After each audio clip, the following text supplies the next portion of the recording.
स्वागत है दोस्तों आप सभी का आज की इस वीडियो में।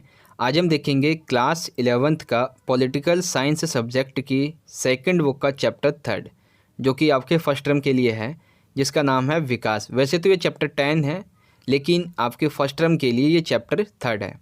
तो इस चैप्टर से संबंधित most important MCQ question answer आज की इस वीडियो में हम देखने वाले हैं। तो चलिए वीडियो को शुरू करते हैं। वीडियो शुरू करने से पहले एक बार डिस्क्रिप्शन बॉक्स जरूर चेक कर लीजिएगा, क्योंकि इसमें आपको हमारे Telegram group, Instagram account, Twitter handle और फेसबुक पेज का लिंक मिल जाएगा, जिस पे जाके आप हमें इन सोशल मीडिया अकाउंट से फॉलो कर सकते हैं।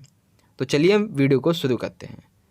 सबसे पहला प्रश्न, विकास से क्या तात्पर्य है, यानी कि आपके संदर्भ में जो किताब में बताया गया है उसके संदर्भ में विकास क्या है। उन्नति, प्रगति, कल्याण और बेहतर जीवन की अभिलाषा। दूसरा, संपत्ति अर्जित करना ही विकास है। काम करना और मजदूरी प्राप्त करना यही विकास है, या फिर उपरोक्त सभी। तो विकास जो है उन्नति, प्रगति, कल्याण और बेहतर जीवन की अभिलाषा ही विकास कहलाता है। ठीक है। अगला है क्वेश्चन नंबर 2, विकास का उद्देश्य क्या होता है। विकास का उद्देश्य क्या है। अर्थव्यवस्था में आत्मनिर्भरता लाना, रोजगार में वृद्धि लाना, व्यक्ति, समाज और देश का सर्वांगीण विकास करना, उपरोक्त सभी।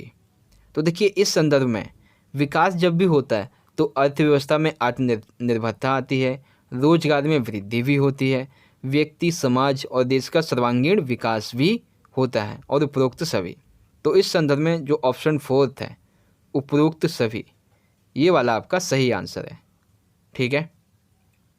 अगला देखिए क्वेश्चन नंबर 3, आज विश्व यानी कि वर्तमान में विश्व किस विकास के मॉडल का अनुसरण कर रहा है।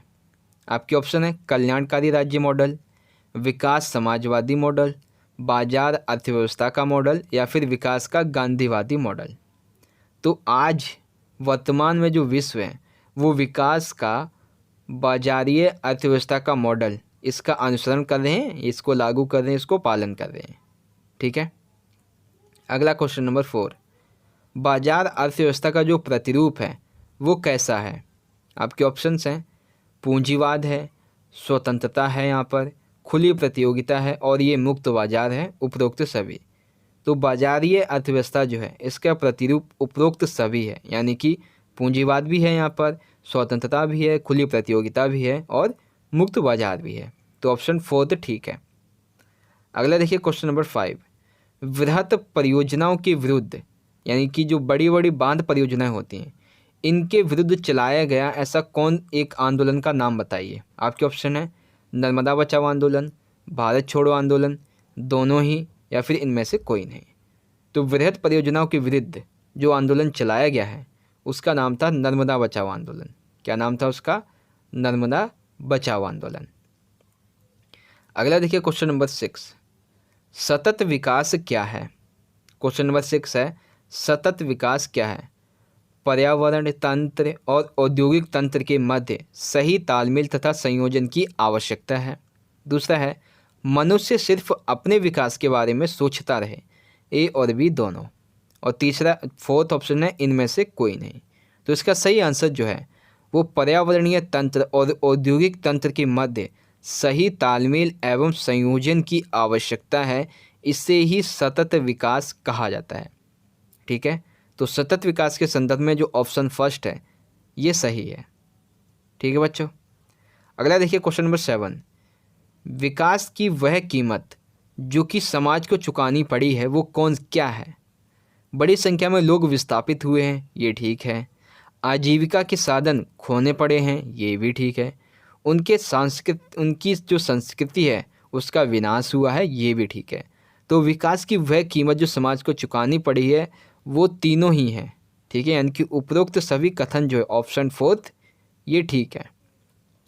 आई होप समझ गए होंगे बच्चों।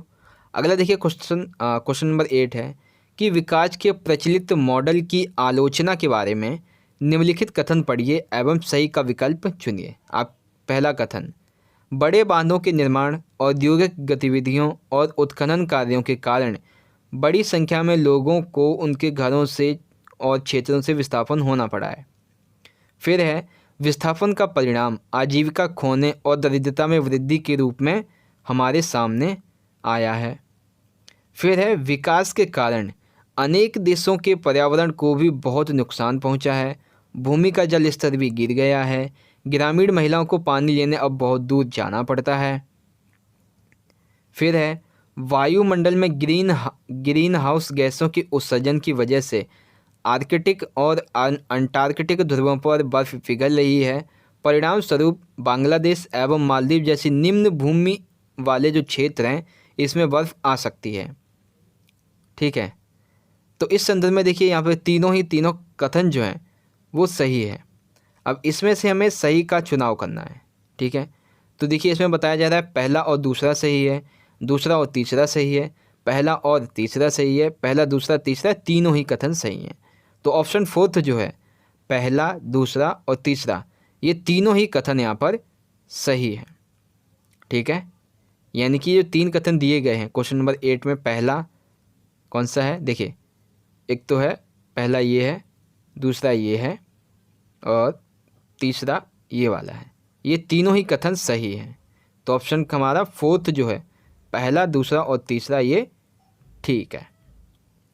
आगे देखिए क्वेश्चन नंबर 9, विकास को मापने का जो वैकल्पिक तरीका है इसकी धारणा में क्या सम्मिलित है। विकास को मापने का जो वैकल्पिक तरीका है इसकी धारणा में क्या सम्मिलित है।